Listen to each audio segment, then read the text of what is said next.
छुपे बिहारी, आ गए मेरे बांके बिहार। साड़ी है कि नारी है, नारी है कि साड़ी है, गौर से देखा तो दिखा साड़ी के धागे में छुपे वो मोहन मुरारी।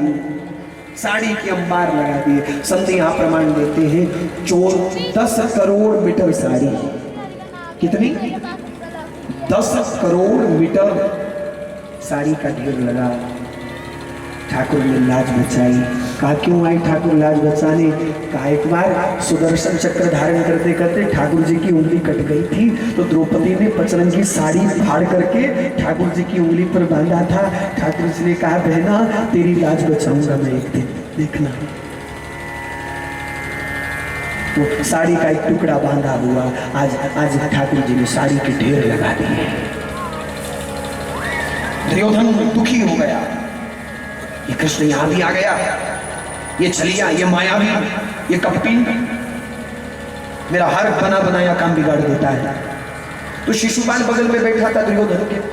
शिशुपाल वही है जो जबरदस्ती रुक्मणी को ब्याहने आया था, और रुक्मणी जी को लेकर के ठाकुर जी चले गए। उसी समय से शिशुपाल ने दुर्योधन से मित्रता करी। श्री कृष्ण का प्रबल विरोधी रहा है कि दुर्योधन से मित्रता रखूंगा, कभी ना कभी मौका मिलेगा कृष्ण से बदला लेने का। तो शिशुपाल बगल में बैठा है, और ये शिशुपाल दूर के रिश्ते में भगवान कृष्ण की बुआ का लड़का लगता है।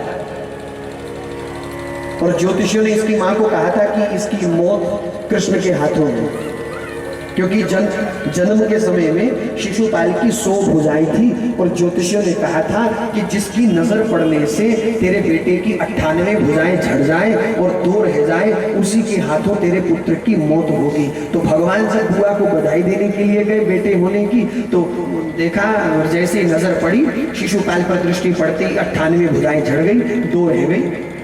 तो बुआ ने कृष्ण से कही लाला कन्हैया अपना भाई जान करके इसकी गलतियों को माफ कर देना, इसे मारना नहीं। भगवान बोले बुआ मुझे क्या जरूरत है इसको मारने की, गलतियां करेगा तो छोड़ूंगा नहीं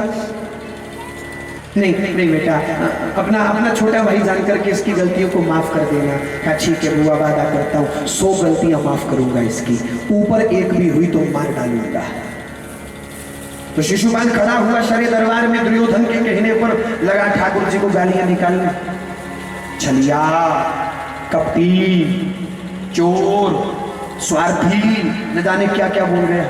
ठाकुर जी चुपचाप मौन होकर के बैठे, गिनते जा रहे हैं 2 4 10 20 50 80 85 90 99 100।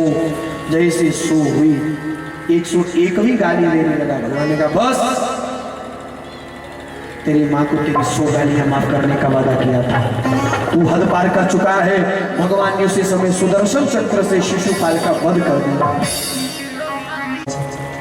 नाम संकीर्तनम यस्य सर्व पाप प्रणाशनम प्रणामो दुख शमनस्तम नमामि हरिं परम।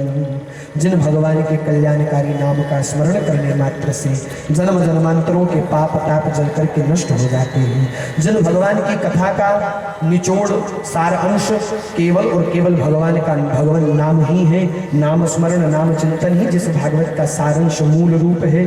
प्रणाम है श्री भगवान के ऐसे पाद पद्मों में, श्री चरण कमलों में, जिन श्री चरणों का आश्रय लेने मात्र से जीवन का परम आनंद, परम कल्याण, परम मंगल होता है। जन जन के हृदय में निवास करने वाले भागवत स्वरूप श्री श्री राधा गोविंद भगवान के चरणों में हम सब वंदन करते हैं, प्रणाम करते हैं। श्री भागवत जी का विश्राम हुआ। शुभदेव जी ने राजा परीक्षित को आशीर्वाद दिया। शुभदेव जी प्रस्थान कर गए। श्री शुभदेव भगवान की। तक्षक नाग ब्राह्मण रूप धारण करके आए हैं। परीक्षित बैठे हैं माँ गंगा के पावन सुरम्य तट पर। आहा जा मरने ते जग डरे, मोरे मने आनंद, मरने ही ते पाइए पूर्ण परमानंद। आहा अपनी मृत्यु को सामने आता देख करके परीक्षित मुस्कुरा रहे हैं। मौत क्या आई, मेरे यार का पैगाम आ गया। रूह को मिला सुकून, दिल को आराम आ गया। सहर्ष श्री कृष्ण नाम स्मरण करते करते तक्षक नाग ने राजा परीक्षित के मस्तक पर डंक लगाया। श्रृंगी ऋषि का श्राप पूर्ण हुआ और परीक्षित श्री भगवान के धाम को प्राप्त हो गए। बोलिए भागवत भगवान की जय। परीक्षित मोक्ष के साथ साथ न चाहते हुए भी हम सब आज श्री भागवत जी को यहाँ विश्राम कर रहे हैं। निर्विघ्न रूप से श्रीमद् भागवत कथा का यह महोत्सव संपन्न हुआ श्री ठाकुर जी की कृपा से। आप सब साधुवाद के पात्र हैं, मेरी व्यासपीठ से आशीर्वाद के पात्र हैं।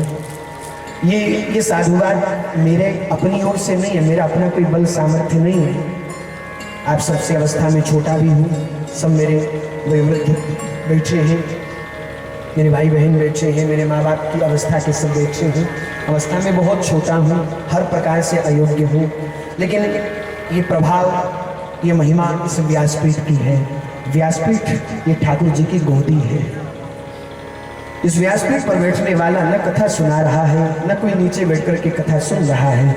यहाँ स्वयं श्री ठाकुर जी अपनी चर्चा सुना रहे हैं, वहाँ स्वयं ठाकुर बैठकर के अपनी चर्चा को सुन रहे हैं। लेकिन व्यासपीठ पर बैठने के नाते इस व्यासपीठ के महत्व को देखते हुए आप सभी के लिए बहुत बहुत मंगल कामना, साधुवाद, आशीर्वाद। और मैं बहुत बहुत प्रसन्नता व्यक्त करता हूँ। हमारे माननीय प्रधान जी हैं, तरसेन जी हैं, या अन्य गणमान्य सदस्य हैं जो भी इस स्थान से जुड़े हुए हैं। पूज्यपाद श्री सद्गुरुदेव भगवान ने जो परंपरा मर्यादा स्थापित करी थी, यज्ञ की परंपरा, भगवान नाम चर्चा की परंपरा, वो जो आज्ञा दे करके गए, परंपरा बना करके गए, आप सब लोग श्री सद्गुरुदेव भगवान के द्वारा प्राप्त हुई उस परंपरा का विधिवत पूर्वक पालन करते हुए सद्गुरु के प्रति ये आपके हृदय की अपार श्रद्धा का दर्शन है। मैं आपके हृदय की इस अनंत श्रद्धा को अपनी व्यासपीठ से प्रणाम करता हूँ और आप सभी के लिए बहुत बहुत मंगल कामना। पुनः एक बार आप सभी के मध्य में मुझे भागवत कथा के माध्यम से अपने कुछ हृदय के भाव कहने का अवसर मिला। कथा सुनाने का सामर्थ्य मेरा नहीं, लेकिन कथा एक कम्युनिकेशन स्थापित करती है, एक संवाद स्थापित करती है वक्ता और श्रोता के मध्य में। इस कथा के माध्यम से मैंने अपने हृदय के कुछ भाव पुष्पों को आपके समक्ष व्यक्त किया है। मेरे द्वारा कहे गए 7 दिनों में इस भाव पुष्पों में कोई भी शब्द पुष्प आपको अच्छा लगा हो, कृपा कर उसे स्वीकार कीजिएगा, और जो अच्छा न लगा हो वो वापस मेरी झोली में डाल देना, क्योंकि अगले साल मुझे फिर आना है कथा करने के लिए। तो अगले साल जब मैं आऊँगा तो उन शब्दों को बहुत प्रकार से सुधार करके आपके समक्ष पुनः प्रस्तुत करूँगा, क्योंकि मुझे सद्गुरुदेव भगवान की प्रेरणा से ये संदेशा मिल चुका है। बाकी आगे ठाकुर जाने, आगे ठाकुर जी जाने, पर कम से कम शायद अगर मैं कहूँ इस व्यासपीठ से 99% तो श्योर है कि मैं ही आऊँगा अगले साल। बिहारी लाल की जय। आप सब का मंगल हो, आप सब का परम कल्याण हो। मेरे ठाकुर की कृपा आप सभी पर सदैव सदैव के लिए बनी रहे। आप सब शरीर से स्वस्थ रहें और हरि भजन में मस्त रहें। मेरी व्यासपीठ से आप सभी को बहुत बहुत आशीर्वाद है, बहुत बहुत साधु नमः। ओम हरे नमः, ओम हरे नमः, ओम हरे नमः, ओम हरे नमः, ओम हरे नमः। सर्वे भवन्तु सुखिनः, सर्वे सन्तु निरामयाः, सर्वे भद्राणि पश्यन्तु मा कश्चित् दुःखभाग् भवेत्। सफल मनोरथ हो तुम्हारे, मंगल हो, कल्याण हो, आनंद हो। इन्हीं भाव पुष्पों के साथ मैं अपनी व्यासपीठ के सहित, अपनी भागवत पोथी के सहित आप सभी से विदाई प्राप्त करता हूँ। भागवत जी का पूजन, उसके बाद प्रधान जी का वक्तव्य, उसके बाद होली महोत्सव का आनंद, उसके बाद आप सभी भागवत जी को प्रणाम करेंगे। यथाशक्ति भाव सुमन समर्पित करते हुए आप जो भी चावल पोटली लेकर के आए हैं वो आकर के आप भागवत जी के चरणों में बाद में छोड़ेंगे, भागवत जी को प्रणाम करेंगे और फिर प्रस्थान। बोलिए भागवत भगवान की, श्री कृष्ण कन्हैया की। भागवत जी का विश्राम हुआ है। मेरा निवेदन आप सभी बैठे रहिएगा, अभी बहुत आनंद हमने प्राप्त करना है। भागवत जी का नियम नाम संकीर्तन करते हुए भागवत जी का विश्राम दिया जाता है। अभी 5 मिनट के लिए माननीय प्रधान जी कुछ वक्तव्य आपके समक्ष रखेंगे, उसके पश्चात होरी महोत्सव का आनंद। मेरा निवेदन है केवल 15-20 मिनट का और समय आपसे मैं मांग रहा हूँ, फिर अगले साल ही मांगूंगा आपका समय। केवल 15-20 मिनट का समय और देना है मुझे आपका।